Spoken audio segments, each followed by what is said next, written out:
Hello and welcome to the In the Money Players Podcast. This is our show for the races of Saturday, May 30th. I forgot what month it was for a second, but it is still May, almost June, almost Belmont time. But we've got an exciting show for you today. If you're listening on the audio side, you'll get the segments back to back to back. If you're on the YouTube channel, you'll click around a bit.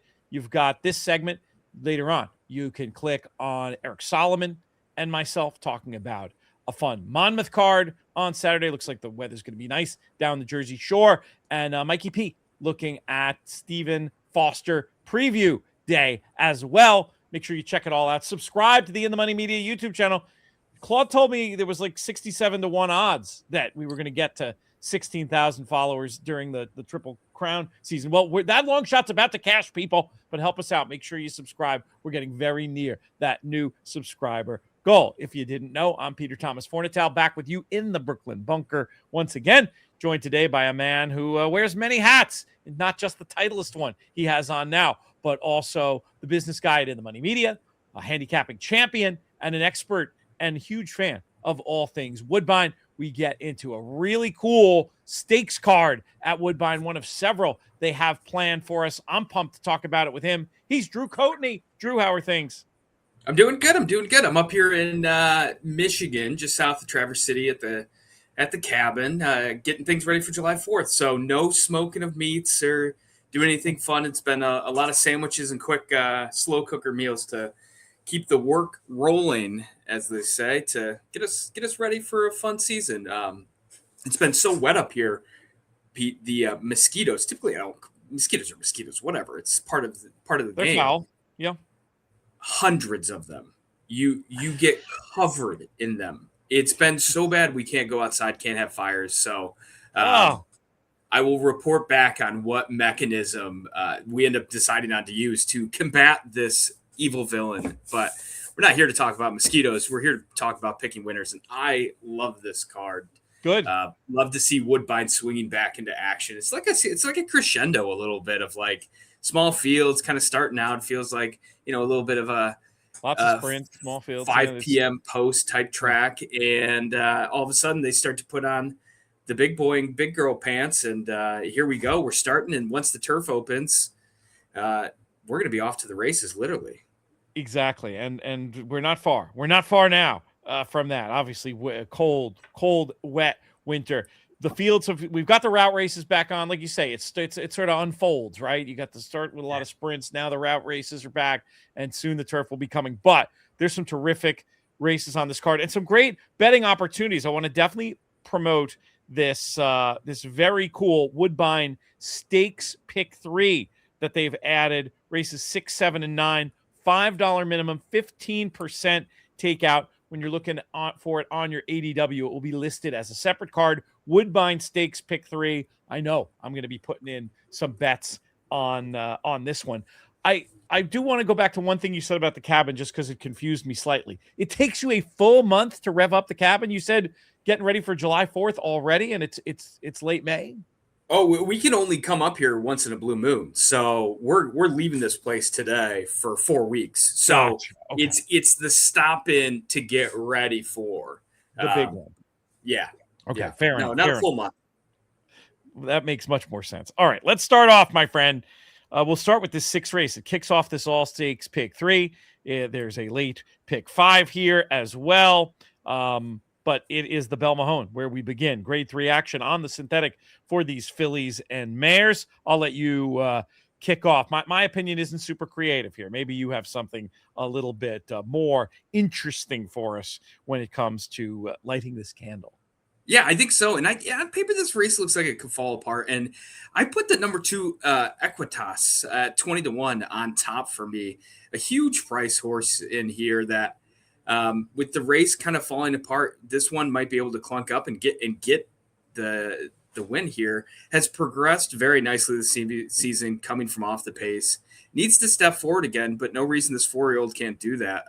Last out faced some really serious horses. So it's a little bit of a drop in class, all things considered, with the number 5 Elysian Fields at 8-5 being kind of the class of the field. So Emma Jane on board, bomb horse. I could see this one getting up into it. And then my next one that's more logical is the number 6 Stylish Sue at 3-1. Has recent form in last 2 races, were great figure wise, and I think should fit nicely in this bunch. We'll need to make a call if this horse will go to the lead or stalk. I think that's going to be the critical. I'm worried if they go to the lead with this horse, this one will end up getting wilted. So I trust the jockey trainer combo. I'm typically not a stats guy on that side, but jockey trainer hitting at 38% with 24 races under their belt in the last 24 months. So, or 12 months. So I found that one a little interesting. I will say I am fading the number 5 Elysian Fields. I think the price is going to be way too short. It's coming off a long layoff. I think I put is distance curious. It doesn't know which distance this horse wants to really run at. Only raced 3 times in 25, and then in 24 was back facing optional claimers at 25K.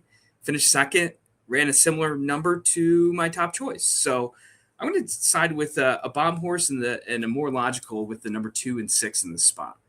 I was with Elysian Field here, and the case for me, this is a runner. She's run well off layoffs in the past, not necessarily winning, but the first time out at a big price, and there was a good second with a solid figure. And what you say, what made you curious, I just see as versatility. When a horse has wins showing just in the last few races at 7 and at 1.25 miles, I just think she's got class. But the key thing to me, where we agree about this race, is I think we both think it's going to go to a closer. I thought that would set up for Elysian Field. I certainly respect your Equitas idea. I was going to play Elysian Field primarily, and I like your idea about Stylish Sue. If I'm wrong about the pace, I think Stylish Sue, very good chance to prove the best speed. I guess a runner like No Time might have something to say about that. But yeah, I was lone A5, lone B6, move on with life, 2 and 6 for you. But I get it. I mean, from a value point of view, opposing Elysian Field isn't, I don't think you're crazy to do so if in fact she's going to be bet to, shades of odds on. But I wanted more to just keep her on side. I thought when the race flow is going to set up for the horse that I felt like had the best body of work, I cannot be dissuaded from putting on some tickets. Any other thoughts on that one, or should we get to the Eclipse? No, I think we've covered it pretty well. All right, let's go on then to race number 7, grade 2 Eclipse. We've got 4 in up here, and this is a race with the opposite pace scenario where it looks like it could flow to the front, and that should play to the advantage of, sorry, my wife is calling me, one of the few calls that comes through when I'm on the air. She must have forgotten. Anyway, Maycox Bay, the one that I think is going to be able to benefit if, in fact, the pace is not terribly fast. That was the primary direction I wanted to go. Very curious to hear what you have to say. Yeah, absolutely. And I can filibuster for a second as well here. And I wrote exactly that of aren't you just supposed to side with the speed and recent form and move on? Too many others are coming off of layoffs and their pace disadvantage. And you're asking yourself, well, what are we going to see? Is this really the true target, or is this just a tightener to get things kicked off for the season? So I'm siding with the number 6, Maycox Bay at 5-2. Speed has 2 runs in this season. No other pace pressure in here, and the back class is good. So for the Eclipse Stakes, I'm siding with the favorite. I think the big question is, what price are we going to see on Maycox Bay? I'm hoping 2-1. But when we look at it so logically like this, and it's obvious, I'm probably going to be shorter. Probably maybe closer to 6-5 than 5-2, right? Yeah, exactly. The obvious thing. But who knows? I mean, betting public may look at this race a little bit differently and spread the money out, but a hard line to make nonetheless. I think this is an interesting one to maybe really sink teeth into because of that pick 3 specifically.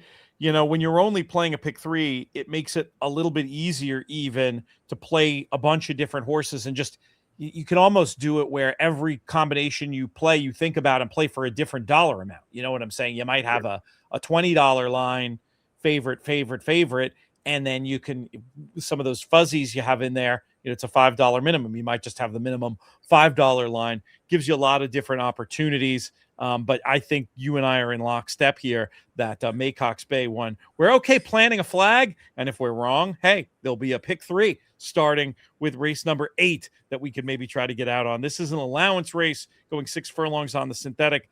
Another race where it didn't seem that there was a ton of pace, and maybe to me it looked like War Strategy the 6 and number 8 Regal Guest might be able to try to slow it down a little bit up front and turn it into a match race. Is that how you see it?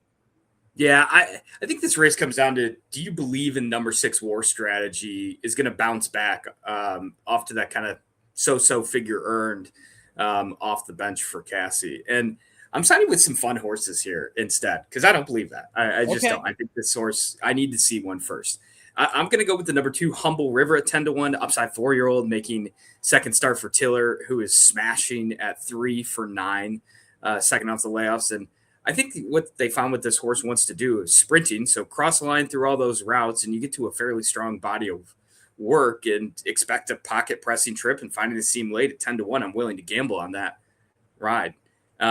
The next one is number 9, American Exit. Can we just talk about how cool American Exit is? Running against Patches O'Houlihan a half dozen times. 9-year-old, has been around Woodbine since I've been covering Woodbine, I think, at this point. Yeah. So I just love that. Was favored last time out at the $25,000 claiming mark, going only 5 furlongs. I think got it left behind a little bit. I think he's going to be able to stay much more in touch with this field, has some finish. And at 10-1, great price. And then I'll use a third horse here, the number 8 Regal Guest, just based on the fact that maybe this horse just gets loose. Needs to step forward a little bit in figures, but I think has been running some inefficient races on the front end, according to Timeform US. And if it gets an easy pace, this one might just run on with it. So 3 horses for me, the 2, the 9, and the 8 in this race. I think Humber River is pretty interesting, actually, because this horse has there's a lot of indications out of that common race. Timeform had it coded as favoring speed. Racing Flow had it as a massive speed bias that day. So just the fact that this horse battled and stuck on okay is impressive. Whereas, the one that I had mentioned coming out of the same race, War Strategy, was nearer to the front and didn't finish as well. So I totally get it. I mean, looking at this race naturally as its own event, I was thinking pace angle, maybe 6-8 to the hoop, but I definitely want the 2 involved after hearing your analysis, and I will take another look at this one, and we'll see how it can play out. I think you're definitely, especially if you don't like the 6, though, I think you're very wise to want to keep the 8 on side to have, in case it flows to the front, at least one of the horses who presumably will be up there on or need the lead. The third race of the stakes portion of the program is race number 9, the Jacques Cartier grade 3 action, going 6 furlongs on the synthetic. Who's your idea of the winner? Well, I know we're going to have an instant winner when we get to hear Robert Geller say the stakes name in his perfect accent that he does for everything. So just props to him. He is just so he's the best. When we finally get you up there to Woodbine, we'll get you to the booth situation there is unique and challenging. He does such a wonderful job. You'll be even more impressed when you see the booth, but it is so fun standing in there watching him call. And he's just such a nice man with great energy, who I'm looking forward. We had Tom Durkin on the YouTube channel this week and had a great chat with him. Rumor has it Mr. Geller may be working on a memoir. I'd love to talk to him about that and read that when it comes out. But yeah, second your props to him. He's the best. What do you think is going to win this race? Yeah, I'm all over the place in this one. The number 4 Bold Time at I'm at 1 race ahead. Number 5 Possible Mate at 7-2, likely to take a little bit more money than that. Presser type should be able to pounce late. I like the Turfway Park back form. I know there's a couple others in here that have similar, but especially 3 back really produced some good runners out of that in the mid 80s, high 80s mark. So the number 5 Possible Mate for me. And then the number 3, it's Bourbon 30 at 10-1. Last 2 turf sprints didn't pan out super well. 3 back going 6.5 at Turf Park. almost got it done, but was coming off the long layoff. And I could see this runner getting a similar pressing trip, like we said, with the top horse of number 5 and running on late with a race that looks like it doesn't have a ton of speed. And then I want to touch on the 2 other favorites here. And I think if you're with one, you kind of got to be with the other, of the number 4 GT 500 and number 3 Play Me a Tune. GT 500, the figures were light in the last 2 races. I need to see one. And then the Play Me a Tune at 3-1, I think is going to be left with a little bit too much to do in a slowish pace. So if I can kind of get those 2 logicals out of the mix and side with the 2 runners I have at 7-2 and 10-1, that feels like a really strong play that covers a lot of angles for me. All right, I gotta button up a few things here. The Play Me a Tune is the 6. I think you said a different number, and I usually give JK a hard time about his Italian pronunciations, but yours was truly brutal. If Mr. Geller were here, he'd say possibilmente. Oh my gosh. I wrote it as literally 2 words, possible mate. So yeah, that's just, I do that all the time. As people who watch these shows regularly know, if I'm working from my notes, I have plenty. I give you it's with love, not judgment, that I pass that along. I was going to try to separate Play Me a Tune and its Bourbon 30, and it was really just down to trips. I felt like Play Me a Tune getting back onto what I think is the better surface after having what I thought was a significant trip at Turfway Park 2 races back. I was pushed into that direction. That's the one I put on top. Bourbon 30, though, Bourbon 30 was another one that I wanted. I liked your case on this horse coming out of those very salty turf stakes, getting back onto synthetic where he's done his best work. And then I also did see the case on Possibilmente for sure, coming out of the it was a pretty big run, being eaten less than 2 in a grade 2 coming here. This is a really interesting little race. I wouldn't mind in our stakes pick 3 anyway to have all the runners that we mentioned. As I was taking my notes, I didn't do the best job. Recap for me your selections here in race number 9. Yeah, absolutely. It is the 5 and the 3.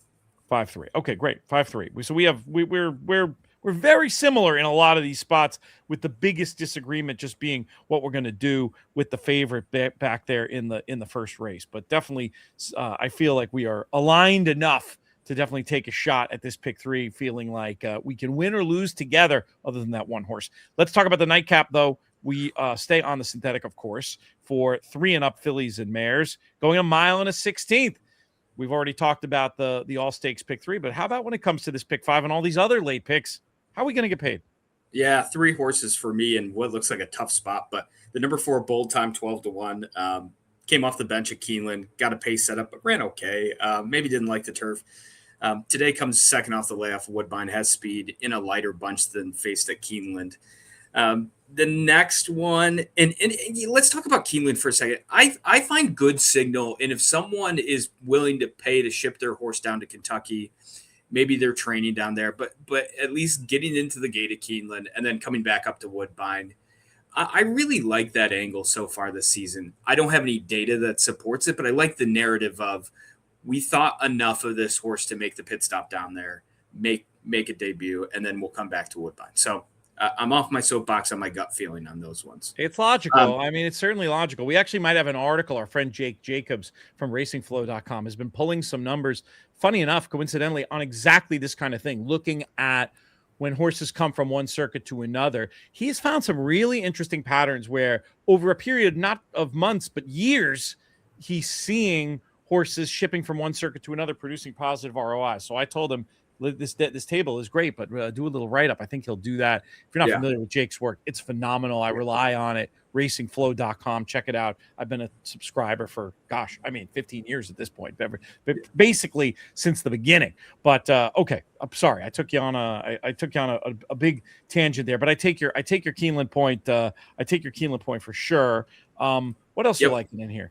Yeah, and just to button that up, I think it's important to note that these horses are Woodbine based. Like, they're not just traveling around the country to hit up different spots like you would see for a graded stakes horse. So that's where I'm going with that. I wanted to make that one distinction.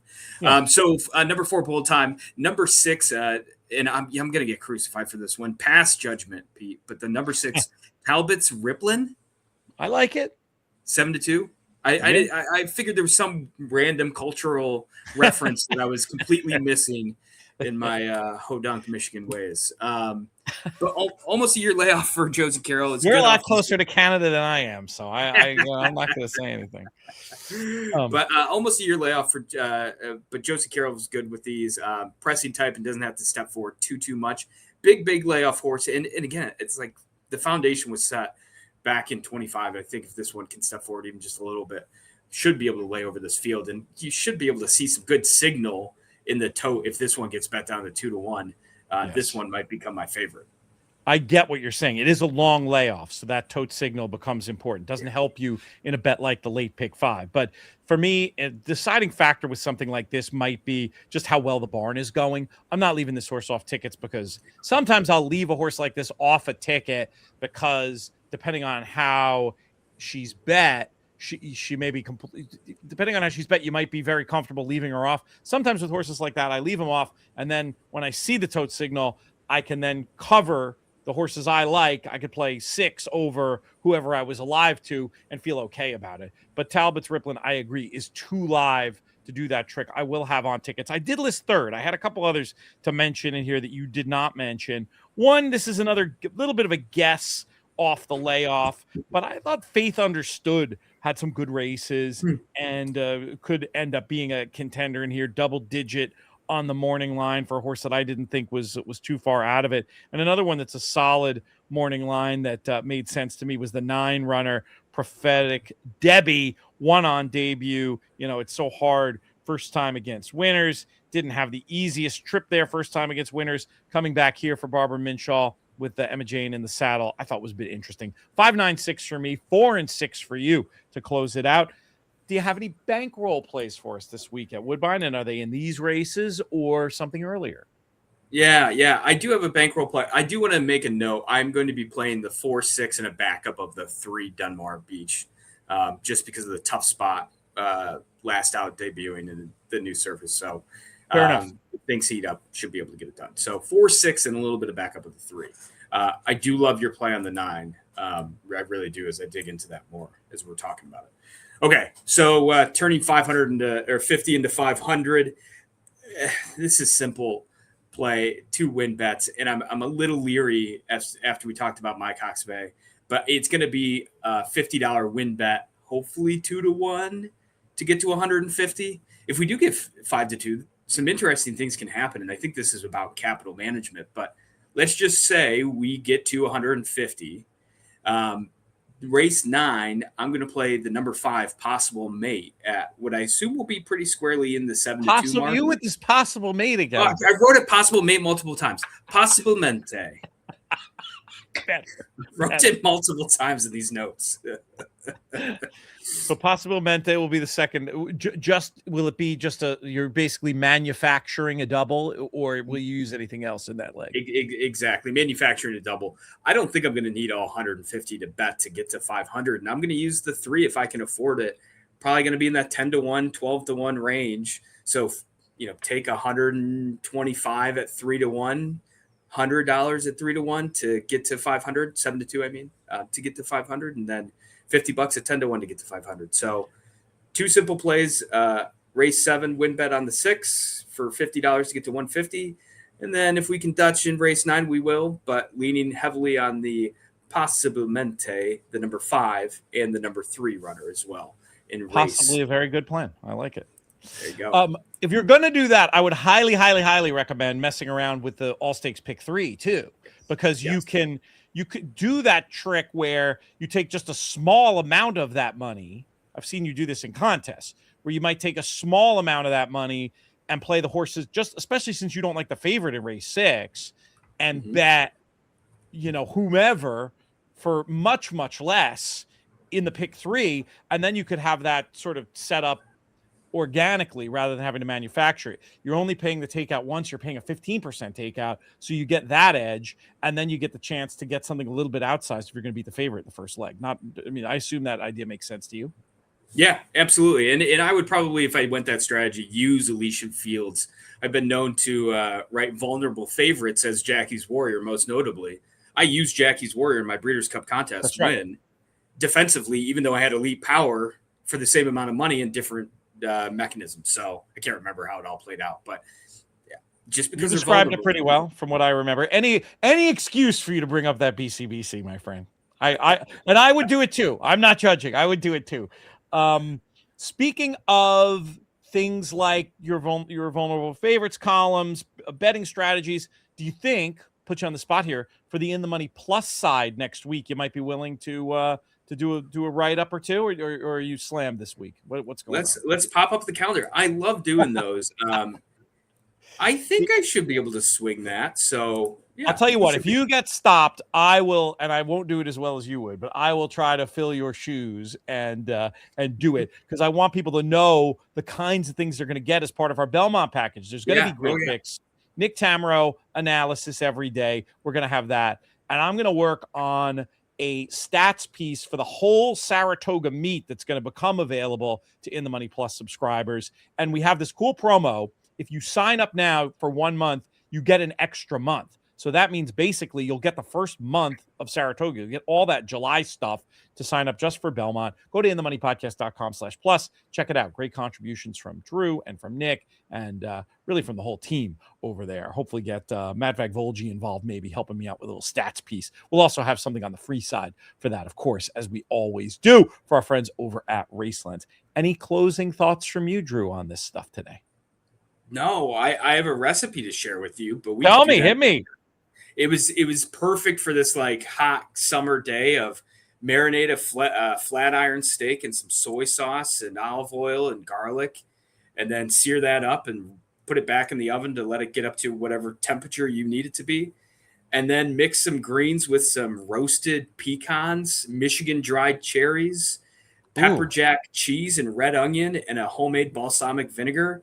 Slice that steak up thin and place it on top with some roasted fingerling potatoes that were parboiled in rosemary. It was unbelievable for a nice light meal. Hit all your macros. Yeah, I was going to say that's very macro friendly, especially with the new, a bit much more exciting way of thinking about potatoes. I love it. I may make that this weekend, buddy. I appreciate your thoughts on Woodbine, your cooking ideas, and all the work you do behind the scenes at In the Money Media that more or less make my life possible. I mean, I don't know who to thank more between you and Mikey P at this point, but it's great to have such a robust team these days. We had this vision 18 months ago of In the Money Media becoming more of a collective, and I think we've achieved it with aplomb. And of course, you've been a big part of it. So thank you, brother.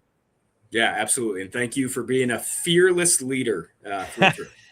Maybe a very fearful leader, but we get there. We get the ship into port, and everybody keeps winning contests. So I love that.